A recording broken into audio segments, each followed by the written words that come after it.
आकाशवाणी भोपाल से प्रस्तुत हैं प्रादेशिक समाचार।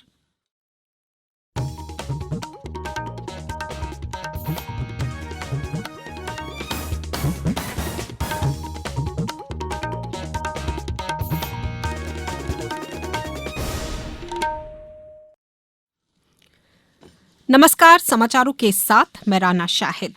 पहले एक अपील। देश कोविड टीकाकरण अभियान के अंतर्गत 150 करोड़ टीके लगाने की दिशा में निरंतर आगे बढ़ रहा है। कोरोना वायरस का नया वेरिएंट मिलने से चिंताएं बढ़ी हैं। आपसे हमारी अपील है कि यथाशीघ्र दोनों टीके लगवाएं और अन्य लोगों को भी टीके लगवाने के लिए प्रेरित करें। कृपया 3 सरल उपायों का अवश्य पालन करें। मास्क लगाएं, 2 गज की सुरक्षित दूरी बनाए रखें, हाथ और चेहरा साफ रखें। कोविड से संबंधित किसी भी जानकारी और मार्गदर्शन के लिए राष्ट्रीय हेल्पलाइन नंबर 011-2397-8046 और 1075 पर संपर्क करें।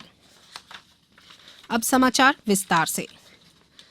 अनुसूचित जाति के छात्रों के सामाजिक तथा आर्थिक उत्थान और समग्र विकास के लिए केंद्र सरकार लक्षित क्षेत्रों के उच्च विद्यालयों में आवासीय शिक्षा योजना श्रेष्ठ शुरू करेगी। यह योजना 6 दिसंबर को डॉक्टर BR अम्बेडकर के महापरिनिर्वाण दिवस पर शुरू की जाएगी। आज नई दिल्ली में पत्रकारों से बातचीत में सामाजिक न्याय और अधिकारिता मंत्री डॉक्टर वीरेंद्र कुमार ने कहा कि इससे अनुसूचित जाति के 9वीं से 12वीं कक्षा तक के छात्रों के स्कूल छोड़ने की दर में भी कमी आएगी।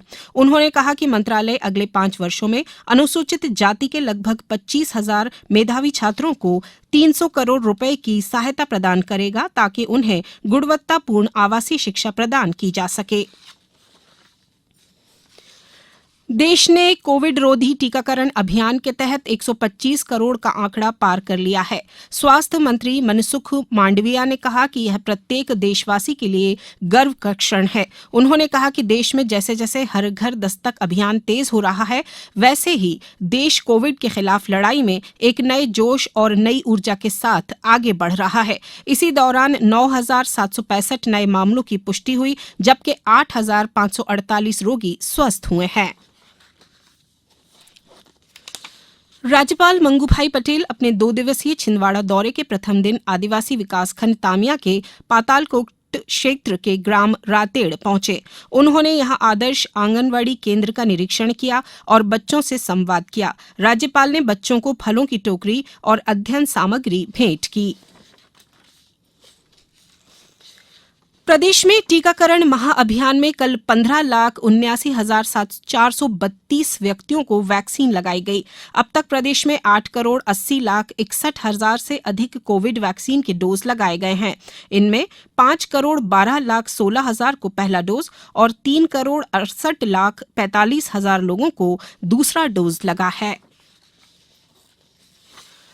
कोरोना की संभावित तीसरी लहर के मद्देनजर प्रदेश में व्यापक तैयारियां की जा रही हैं। प्रदेश में मेडिकल ऑक्सीजन की प्रचुर उपलब्धता के लिए 178 नए ऑक्सीजन संयंत्र प्रारंभ हो गए हैं। इनमें से 163 ने कार्य करना प्रारंभ कर दिया है, वहीं 15 संयंत्र शीघ्र क्रियाशील हो जाएंगे। प्रदेश में कुल 201 ऑक्सीजन संयंत्र स्वीकृत किए गए हैं। शेष की स्थापना का कार्य चल रहा है। मौलाना आजाद राष्ट्रीय प्रौद्योगिकी संस्थान मैनिट भोपाल में कोरोना संक्रमण के मद्देनजर अब BTech, B plan, 4th year और बी आर्क के लिए फिजिकल तौर पर 6 दिसंबर से खुलने वाली कक्षाओं पर रोक लगा दी गई है। सभी कक्षाएं केवल ऑनलाइन चलेंगी। अब कुछ समाचार संक्षेप में। होशंगाबाद जिले के 12 वनग्राम राजस्व ग्राम बनाए गए हैं। अब इन गांवों में शासन की सभी योजनाओं का लाभ मिल सकेगा। भोपाल के पास उबैदुल्लागंज बरखेड़ा के बीच तजपुरा जोड़ पर बाइक और कार की टक्कर में बाइक और कार चालक दोनों की मौत हो गई। पन्ना में किसानों ने अपनी पुश्तैनी जमीन का उचित मुआवजा दिलाने की मांग को लेकर मुख्यमंत्री के नाम पर एक ज्ञापन कलेक्टर को सौंपा। अनूपपुर में विद्युत विभाग द्वारा बकाया राशि की वसूली के लिए अभियान चलाया जा रहा है। शहडोल जिले में सूदखोरों के खिलाफ जारी अभियान में कल धनपुरी में एक आरोपी के घर और दुकान को जमींदोज किया गया। इस बुलेटिन में फिलहाल इतना ही। अंत में एक अपील, हमेशा ध्यान रखें, मास्क और 2 गज की दूरी, हाथ धोना भी है जरूरी। नमस्कार।